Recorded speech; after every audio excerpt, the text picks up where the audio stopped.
Hello, what is up guys? Eman from Peso Smart Page here. Welcome sa panibagong episode. Shout out to all the podcast listeners as well. I appreciate you all. Today, let's talk about the cryptoverse and price predictions. When it comes to price predictions, like in general, don't listen to anyone. Kahit si Warren Buffett pa yan. Kahit si Mark Cuban yan. Kahit si crypto guy ng Coin Bureau. Kahit si Benjamin Cohen ng Into the Cryptoverse. Don't listen to them. And kahit ako, kahit anong sabihin ko na price prediction, huwag kayong maniwala sa akin.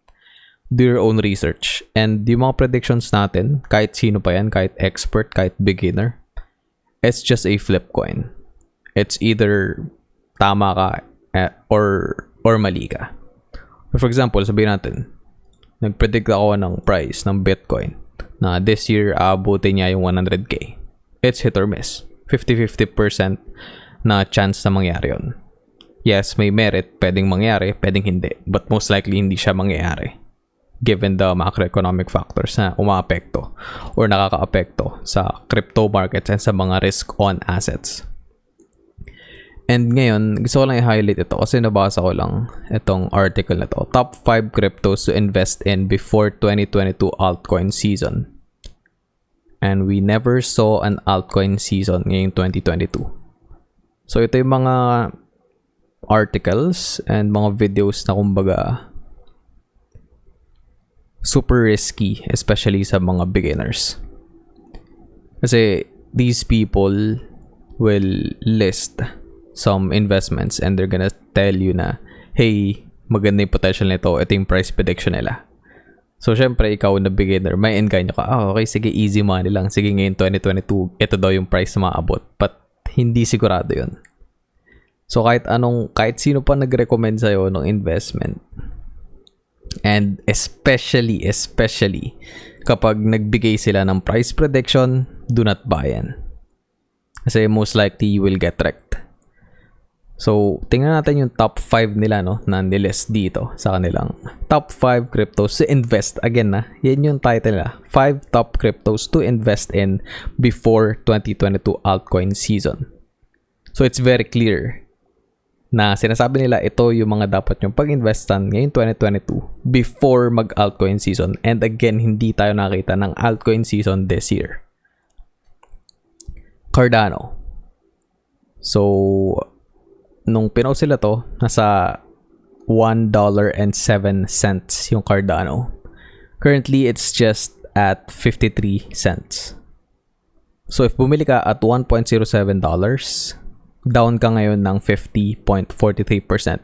Even though nagra-rally market because of the 8.5% na CPI nung July and because malapit na yung merge ng Ethereum. So you're still down. Even though nagkaroon ng relief rally market, you're still down 50.43%. Litecoin.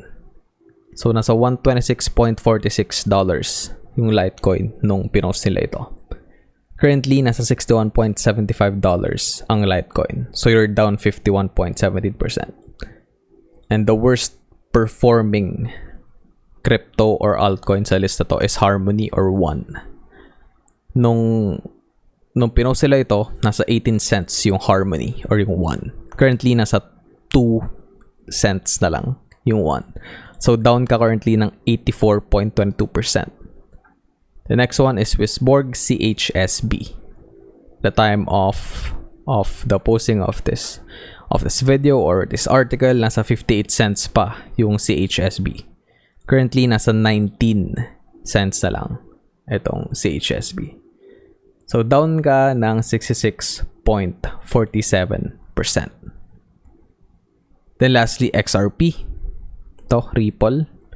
So, Ripple is really underperforming kasi meron pa rin siyang ongoing case with the SEC sa United States. So, nung pinost nila ito, nasa 81 cents pa rin yung Ripple o yung XRP. Currently, nasa 37 cents na lang yung XRP. So, down ka ng 53.57%. And these people have a lot of following. 210,000 subscribers sa YouTube. So, even though maraming followers ang isang channel or isang tao, it doesn't necessarily mean na, of course, puro tama lang yung sinasabi nila. Okay, it's good na they're trying to educate other people, but recommending something to other people, and then of course we're always gonna claim na this is not financial advice. You have to do your own research, but yung mga beginners, they don't really know any better. So yung mga ganitong recommendations is quite dangerous, and again, it will leave a bad taste sa mga beginners, no, na nagtatry na. Ito yung una nila nakitang video. And they're making ridiculous predictions then. Like for example, itong sa Litecoin. Pakinggan natin. Season, then you have to look at the top projects as well. So that is also Cardano. There's also Litecoin. Litecoin tends to do really well in an alt season and also in a bull run. My prediction for Litecoin is $1,000 in this bull run that we're seeing right now. So Feb na to, and he's still talking about the bull run. Yes, hindi pa consensus na bear market na nung Feb kasi may mga ilan pa rin talagang coins na malalakas at that time. Bitcoin was around 40-ish K pa rin nung Feb. So Feb 17 to na post. So Feb 17 nasa 44K pa rin, nasa 42K. Then nag-low siya ng 40K. So medyo nag-dump na rin ng konti yung Bitcoin at that time. But yeah, it's quite dangerous. Kasi, di ba, makita nyo na, oy, easy 10x daw, sabi nitong si Kuya, na merong 210K na followers or subscribers. You're gonna buy in at 131. So that's very dangerous. Okay. So in this bull cycle that we're in, I think 1,000. In this bull cycle that we're in, I think January pa lang kinokall na ni Benjamin Cohen na nasa bear market tayo. Kasi January nag-low tayo ng 34K or around 32,900 sa Bitcoin. And he's saying na this is probably the start of the bear market. But this guy is still under the impression na nasa bull market tayo. But of course, wala naman laging 100% na tama, no? But again, we have to be careful. And if you're only following, like for example, ito lang yung pina-follow mo sa crypto, then currently you're wrecked, di ba? Let's say he's telling you to buy Litecoin at 131. Eh ngayon, sobrang baba na ng presyo ng Litecoin. It's at 61. And mas mababa pa yan a couple of months ago, nung June. Kasi doon talaga naging duguan yung crypto market because of, one reason is because of the death spiral ng, what they call this, ng Luna. And then, nag-follow na nga doon yung mga bankruptcies ng ibang crypto companies and crypto firms. $1,000 for Litecoin is very much possible. So that's nearly a 10x there for Litecoin. And so the next one is Harmony. Now, again, this project is a solid project. It's in the top 50, well, top 100 actually. And I think this also has a 10x potential. 10x potential for Harmony. Well, more than 10x. So, nung na-record pala yung video, nasa 19 cents pa rin. So, ngayon nasa 2 cents na lang yung Harmony. So, down siya na 84%. So, hindi siya nag-10x pataas. 10x pababa yung nangyari. Then, yung Ripple, ayan. I think marami din silang bugs sa Ripple. So, tingnan nyo sinasabi niya dito. The evidence that we have in front of us at the moment, in terms of the timeline, that is where I think things are going to be happening there, anywhere between April and June. And how this will affect XRP's price. Right now, I think $1 will be a key psychological level for XRP's price in the immediate short term. If we do manage to get there, then that's going to be looking very good. Already, it's looking very good for XRP's price, holding around to the 80-cent region. But on a longer-term perspective, can XRP go back to its all-time high this year? In my opinion, I think it can. On the basis. So, he thinks na kayang mag all-time high na ngayong 2022 na XRP. All-time high ng XRP was around tama ba? $1.96. So, we still have to check XRP. Yung mas malayo. Actually, hindi. Ang all-time high niya was $3.31 sa Bitstamp. So, yun yung price prediction niya this year. And it's it's not looking good for XRP this year. So para makuha niya ulit yung all-time high niya, kailangan niya mag more than 10x. Kasi nasa 37 cents lang siya sa ngayon. I'm not saying that it's not possible, but it's not looking good again because of the macroeconomic factors na naka-apekto nga sa mga prices ng mga ganitong klaseng assets. Basis of some form of settlement or a win, a quote-unquote win for the Ripple SEC case, we could be seeing a new all-time high for XRP, and then anywhere between, if we do see a great market this year, then anywhere between $5 to $10 as sort of if we saw a blow off top. But that the like $5 to $10, wow, that is a bold, very bold prediction.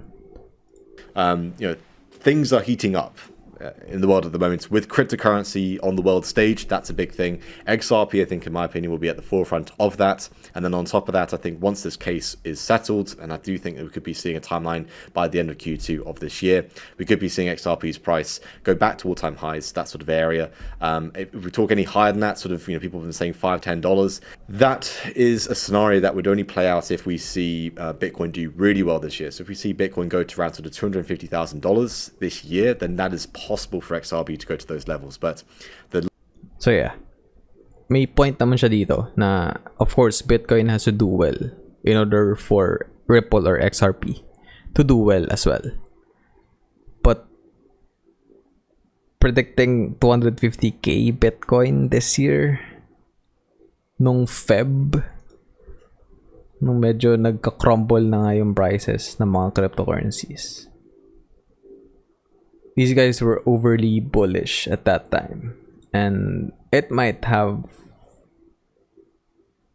costed some capital or money sa kanilang audience na nanonood at that time. So, hindi naman ganun kalaki yung engagement din. Kasi nag-check na rin ako mga comments sa mga videos sila na pinost previously. And kalimitan kasi pag may mga ganitong YouTuber or influencer na nagbigay ng mga crypto picks or mga investments na you should enter, yung mga nagko-comment na okay, this didn't age well, or pwedeng sabihin na they lost a lot of money because they followed what they've been saying. But anyway, again, yung bottom line dito is don't listen to anyone. Kahit ako, kung pinapanood yung mga videos ko or pinapakinggan nyo yung mga podcasts ko, don't listen to everything that I say. Kasi sometimes, may mga biases yan eh. So for example, invested ako sa isang stock, sa isang crypto. Of course, in my view, that's a good investment kasi I'm invested in it eh. I have my own reasons bakit ako invested sa mga assets na yon. And I have my own strategy, I have my own timeline dun sa mga investments na yun. A good investment for me doesn't necessarily mean a good investment for you. So you have to find the investment or the asset that works best for you. Kasi again, iba't iba tayo ng personality, iba't iba tayo ng financial situation, iba't iba tayo ng mga financial goals. So what works for me doesn't necessarily mean na it will work for you. It might, right? Like may mga nakita ko sa inyo na dividend investor din, it works for you. So it works for me and it works for you as well. But hindi siya nangyari like 100% of the time. Like hindi tayo laging pare-pareho ng gusto. Like for example, I don't like dito. Some of you might like dito. You see the potential. Kasi it's the third telco player in the Philippines. But for me, I don't like the fundamentals. I don't like the leader. I don't like na they're still not profitable. But for some of you, you might like that. Okay, kasi they're disrupting the industry. They're fighting back the duopoly of Globe and they call this PLDT. Or yung subsidiary ng PLDT, which is Smart. So yun yung mga bagay na kailangan nyo maintindihan and kailangan nyo rin i-apply by yourself, and you have to figure things out and you have to set a strategy that works for you. You have to buy assets that works for you. Alright guys, that's gonna be the end of this episode. Sana may natutunan kayo. And if umabot kayo at the end of this video, thank you very much. I appreciate you. If natipan nyo yung content ko, subscribe ka na sa channel ko para wala akong miss out sa mga uploads ko every single day. I try to upload every single day but I missed in the past couple of days kasi wala akong internet, unfortunately. So, kailangan kong bumalik ng Makati para makapagtrabaho and para makapag-record ng mga videos. You may also follow me sa mga social media platforms ko. I'm on TikTok, Facebook, Instagram, and Twitter at MNPSPH. Thanks again for watching and listening, everyone. Stay safe. I'll see you on the next episode. Always remember, be Peso smart.